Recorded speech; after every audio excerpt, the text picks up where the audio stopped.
భారతదేశ గడ్డపై పుట్టి ప్రపంచ వాతావరణ విజ్ఞానికి దిశానిర్దేశం చేసిన మహోన్నత శాస్త్రవేత్త వీరభద్రన్ రామనాథన్ 2026 సంవత్సరానికి గాను భూ విజ్ఞాన శాస్త్రంలో నోబెల్ బహుమతిగా భావించే ప్రతిష్టాత్మక క్రాఫోర్డ్ ప్రైజ్కు ఆయన ఎంపికయ్యారు.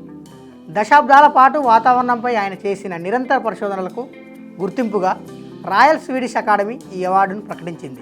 ప్రస్తుతం 82 ఏళ్ల వయసున్న రామనాథన్ తమిళనాడులోని మదురైలో జన్మించారు. రామనాథన్ గారి ప్రధాన ప్రత్యేకత ఏమిటంటే గ్లోబల్ వార్మింగ్పై ప్రపంచ దేశాలకున్న పాత ఆలోచనలను ఆయన పూర్తిగా మార్చివేశారు.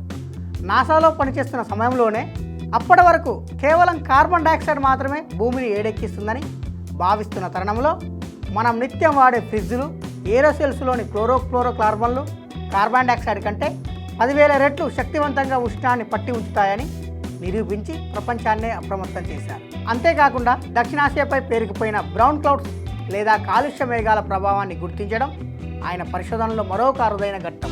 ఈ కాలుష్య మేఘాలే భారత ఋతుపవనాలను బలహీనపరుస్తున్నాయని, హిమాలయాల్లో మంచు వేగంగా కరిగిపోవడానికి ఇవే ప్రధాన కారణమని ఆయన శాస్త్రీయంగా నిరూపించారు.